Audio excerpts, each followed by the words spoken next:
Aujourd'hui, je vais vous présenter les 8 démons les plus puissants de Chainsaw Man. Mais avant de commencer ce classement, il y a une règle importante à comprendre. Dans Chainsaw Man, la puissance d'un démon ne dépend pas uniquement de ses capacités, mais plutôt de la peur qu'il inspire. En effet, plus un concept est craint par l'humanité, plus le démon qu'il incarne devient puissant. Et c'est justement pour cela que ce top il sera basé sur le prime de chaque démon. À la 8ème place, on retrouve sans doute l'un des démons les plus emblématiques de Chainsaw Man, le démon flingue. Même sans avoir lu le manga, son nom vous est probablement familier. Et pour cause, pendant une grande partie de l'histoire, il est présenté comme la menace ultime, l'objectif que poursuivent aussi bien la sécurité publique que Denji lui-même. Le démon flingue incarne la peur des armes à feu, une peur déjà immense mais qui va atteindre un niveau sans précédent le jour de sa première apparition, le 18 novembre, et il surgit soudainement et traverse plusieurs pays en l'espace de quelques minutes. Partout où il passe, c'est un carnage. En moins de 5 minutes, plus de 1,2 million de personnes perdent la vie avant qu'il ne disparaisse aussi brutalement qu'il était arrivé. Cet événement marque un réel tournant dans l'histoire de Chainsaw Man. Le monde entier est traumatisé et suite à ces événements, l'ensemble des démons s'en retrouve nettement renforcé. Il y a clairement un avant et un après démon flingue. Des années plus tard, on apprend qu'il a été vaincu puis démembré, son corps étant partagé entre plusieurs grandes puissances mondiales. Pourtant, cette information reste cachée au public car tant que l'humanité continue de craindre le démon flingue, les fragments de son corps conservent une valeur et une puissance inestimables. Et malgré cela, la version que nous voyons dans le manga ne représente qu'environ 20% de sa puissance originelle. Même dans cet état, il demeure l'un des démons les plus terrifiants de toute l'œuvre. Sa vitesse est tout simplement absurde, il peut parcourir des milliers de kilomètres en quelques secondes et éliminer des populations entières avant même que ses victimes ne réalisent ce qu'il se passe.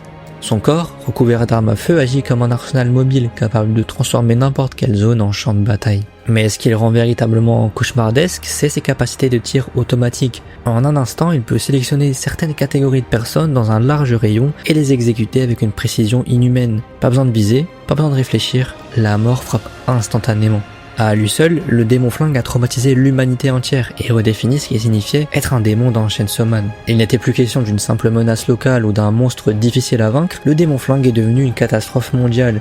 Et si un démon amputé de 80% de sa puissance est déjà capable d'accomplir tout cela, imaginez ce dont il aurait été capable à son plein potentiel. À la 7ème place, il faut s'aventurer un petit peu plus loin dans l'œuvre, jusqu'à la partie 2 de Chainsaw Man. Je vous présente le démon chute. Apparu pour la première fois au chapitre 122, il incarne l'une des peurs les plus primitives de l'humanité, la peur de tomber. Une peur qui ne se limite pas à la chute physique, mais qui englobe également la chute mentale, le désespoir et la dépression. Il devient d'ailleurs l'antagoniste principal de l'arc du démon chute. Dès son arrivée sur Terre, le ton est donné.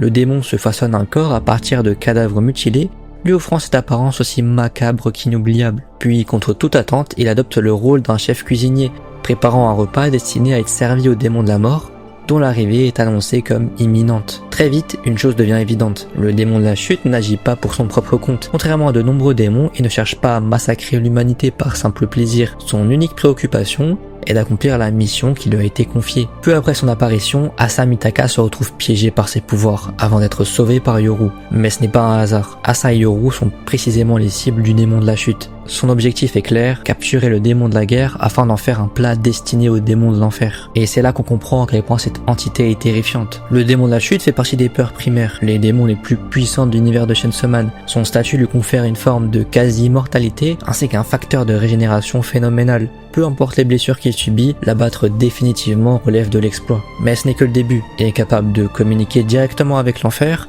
de voyager entre les deux mondes et même d'y envoyer ses victimes. Il manipule la gravité à sa guise et surtout il possède une capacité particulièrement effrayante, celle d'exploiter les traumatismes de ses cibles. En les forçant à revivre les pires moments de leur existence, il les plonge dans un profond désespoir jusqu'à les faire littéralement tomber dans leur propre souffrance. Bref, le démon de la chute mérite littéralement son titre de peur primaire, mais malgré toute cette puissance, il existe un détail surprenant. Car si je vous disais que parmi toutes les peurs primaires connues à ce jour, le démon de la chute pourrait bien être la plus faible d'entre elles.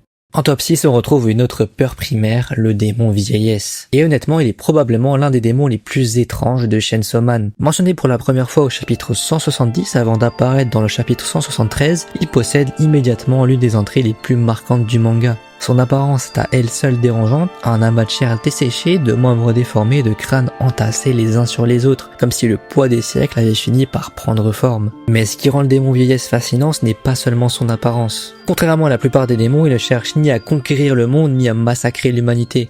Après avoir existé pendant une éternité, il ne poursuit qu'un seul objectif. Un objectif presque impossible pour une peur primaire. Son plan est alors aussi simple qu'inquiétant.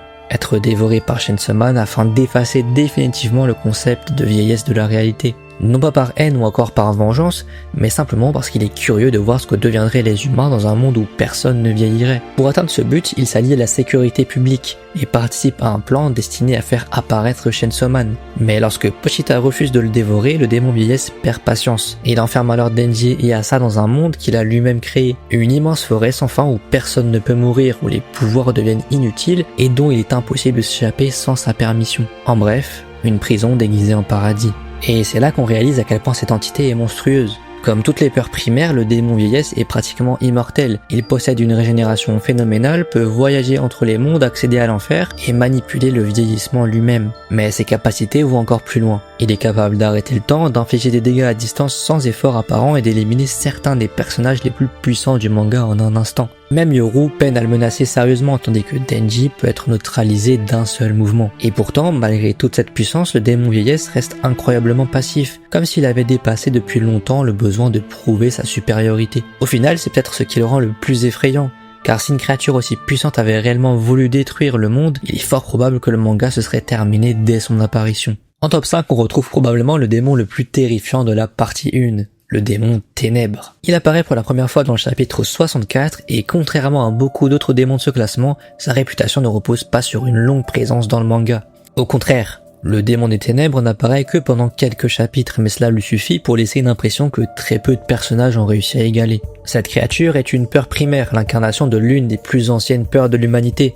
La peur du noir, de l'inconnu et de ce qui se cache hors de notre champ de vision. Une peur si fondamentale qu'elle existe probablement depuis les premiers êtres humains. Comme toutes les peurs primaires, elle n'a d'ailleurs jamais connu la mort. Et dès son apparition, le manga nous fait comprendre que nous ne sommes plus face à un démon ordinaire. Lorsque Denji, Aki et Power et plusieurs chasseurs de démons se retrouvent piégés en enfer, une porte apparaît dans le ciel. Puis surgit une silhouette entourée d'obscurité et accompagnée de l'un des panels les plus iconiques de toute l'œuvre.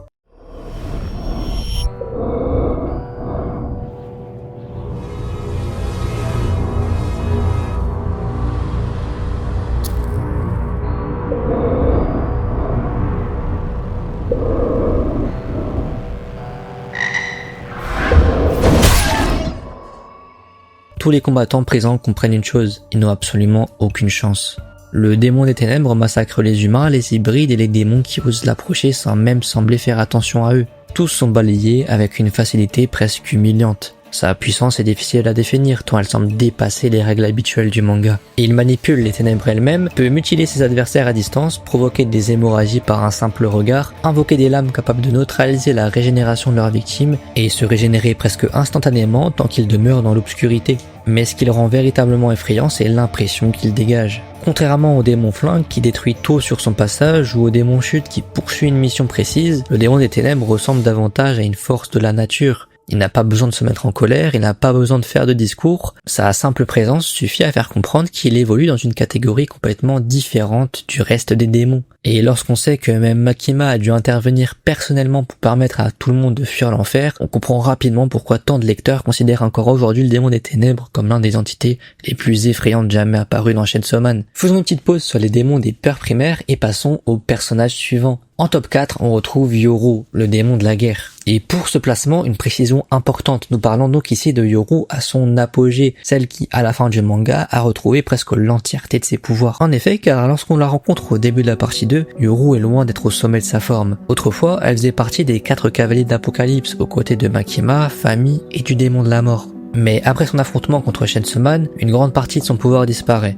Affaiblie, réduite à l'état d'oiseau mourant, elle finit par prendre possession du corps d'Asa Mitaka afin de survivre. À ce moment-là, elle est probablement le cavalier le plus faible. Mais cette situation ne va pas durer. Car Yoru représente la peur de la guerre, et dans Chainsaw Man, plus un concept est craint, plus le démon qu'il incarne devient puissant. Au fil de la partie 2, le monde sombre progressivement dans le chaos, les conflits se multiplient, la peur grandit, et avec elle, la puissance de Yoru explose. À mesure que l'humanité recommence à craindre la guerre, elle retrouve peu à peu la force qu'elle avait autrefois perdue. Et lorsqu'elle atteint enfin son prime, elle devient une véritable catastrophe vivante. Le pouvoir principal de Yoru lui permet de transformer tout ce qu'elle considère comme étant sa propriété en arme. Au départ, cela se limite à des objets ordinaires ou à quelques humains, mais à son apogée, cette capacité devient complètement absurde. Des personnes, des démons, des bâtiments ou encore des villes ou même des états entiers, tout peut devenir une arme entre ses mains. même le démon de la chute un peu plus bas dans le classement. Et le pire, c'est que la puissance de ces armes dépend directement de l'attachement ou de la culpabilité ressentie lors de leur création.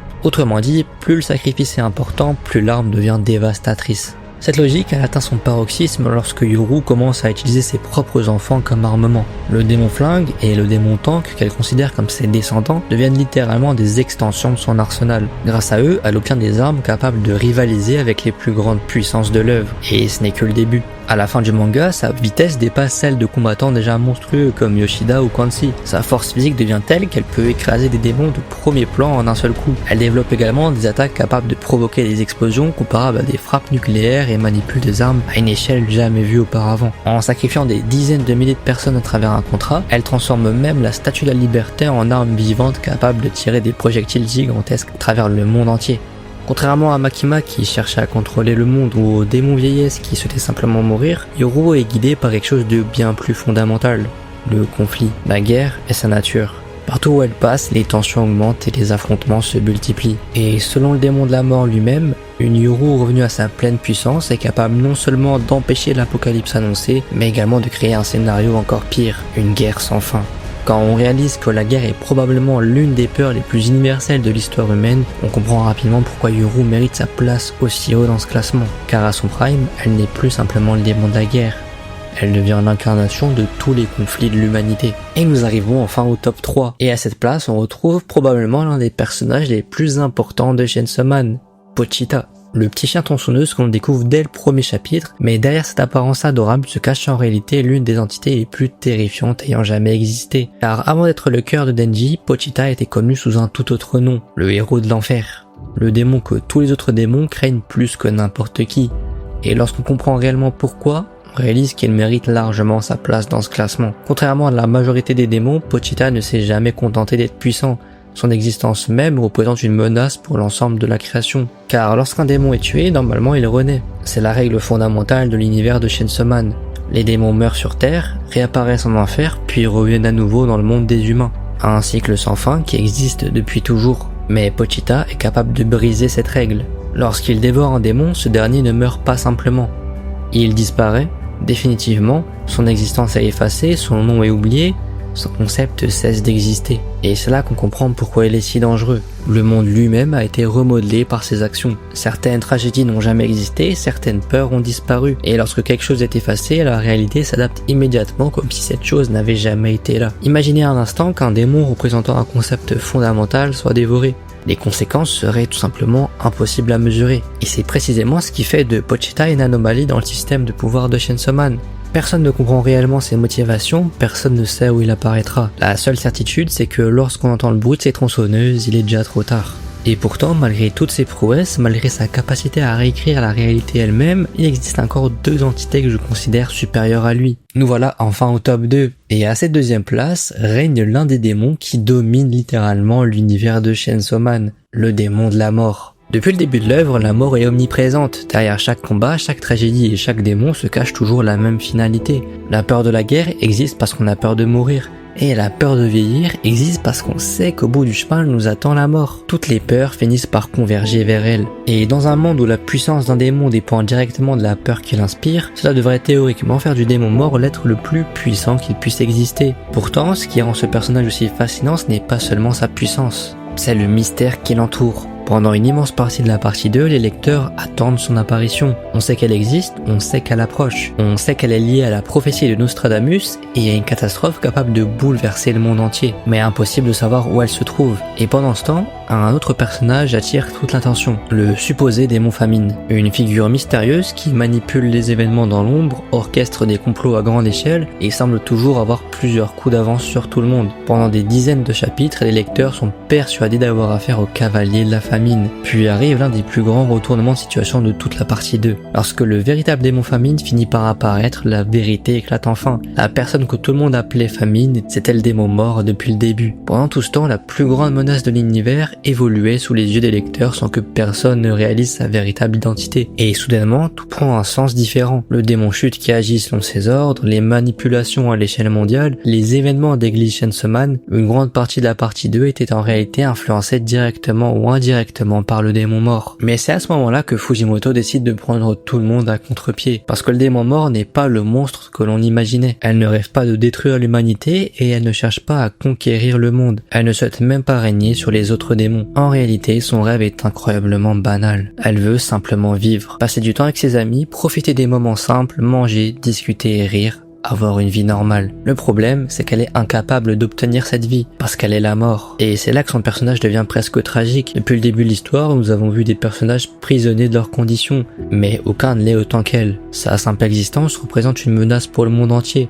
Sa puissance est tellement absurde qu'elle peut provoquer des catastrophes sans même le vouloir. Elle est devenue l'esclave de sa propre force. L'être le plus puissant du monde est incapable de vivre normalement, précisément parce qu'il est trop puissant. Et le pire, c'est qu'elle semble parfaitement consciente de cette situation. Comment avoir des relations normales avec les autres quand votre simple présence peut provoquer des morts par milliers? Comment profiter de la vie lorsque tout le monde vous considère comme une apocalypse vivante? Comment être heureuse lorsque vous incarnez littéralement la fin de toute chose? À sa manière, le démon mort est presque aussi prisonnier que ses victimes. Et cette souffrance finit par donner naissance à son objectif, mourir, tout simplement. Car malgré toute sa puissance, malgré son statut de peur primaire suprême, elle est incapable de mettre fin à sa propre existence. Elle a essayé, encore et encore, sans succès. Son immortalité est tellement absolue qu'elle ne peut même pas se suicider. C'est précisément ce destin qui pousse le démon mort à élaborer son plan. Elle veut rendre Chainsaw Man et Yoru suffisamment puissants pour qu'ils puissent enfin la tuer. Et c'est là qu'on comprend pourquoi l'enjeu de la fin du manga dépasse tout ce que nous avons connu jusque-là. Car pour la première fois, l'humanité ne se retrouve pas face à un démon qui cherche à la détruire. Elle se retrouve face à une entité dont le simple désir de mourir pourrait provoquer une catastrophe mondiale. Le paradoxe est fascinant. Plus le démon mort cherche à atteindre son objectif, plus elle menace l'existence même de l'humanité. Et lorsqu'on s'intéresse à ses capacités, on comprend immédiatement pourquoi. Le démon mort est capable de tuer presque instantanément, de manipuler la vie et la mort elle-même, d'asservir ou contrôler d'autres démons, de traverser les mondes, d'utiliser des pouvoirs qui dépassent largement ce que nous avons vu chez les autres peurs primaires. Mais honnêtement, ses capacités importent presque moins que ce qu'elles représentent. Et pourtant, malgré toute cette puissance, malgré son statut de peur ultime, malgré son rôle de menace finale, malgré son influence sur l'ensemble de la partie 2,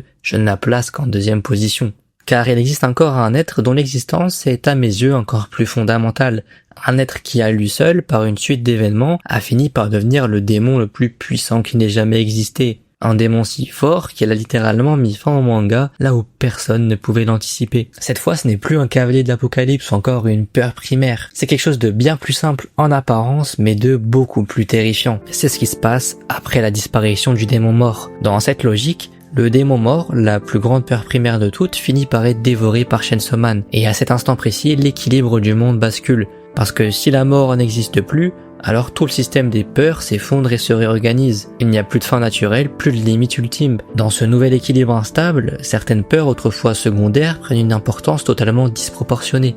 Et parmi elles, une en particulier explose. La peur des insectes. À première vue, les insectes sont des créatures insignifiantes, petites, fragiles, avec une durée de vie extrêmement courte. Mais leur force a toujours reposé sur un principe simple, la reproduction. Ils compensent leur faiblesse individuelle par une multiplication massive, presque incontrôlable. Maintenant, imaginez ce principe dans un monde où la mort n'existe plus. Leur principal ennemi naturel disparaît. Leur limite biologique n'a plus de sens et leur capacité de prolifération devient théoriquement infinie. Sans la mort pour réguler les populations, les insectes ne sont plus simplement une nuisance. Ils deviennent un phénomène d'expansion permanente. Dans ce scénario, les humains ne sont plus confrontés à des créatures qu'ils peuvent éliminer. Ils sont confrontés à une croissance constante. Une invasion qui ne s'arrête jamais. Même éliminer localement des individus ne change rien car le système continue de produire, de répandre et de coloniser. Et à mesure que la peur de cette invasion grandit à l'échelle mondiale, leur puissance augmente elle aussi, comme tous les démons dans Chainsaw Man. Ce qui crée un cercle vicieux parfait.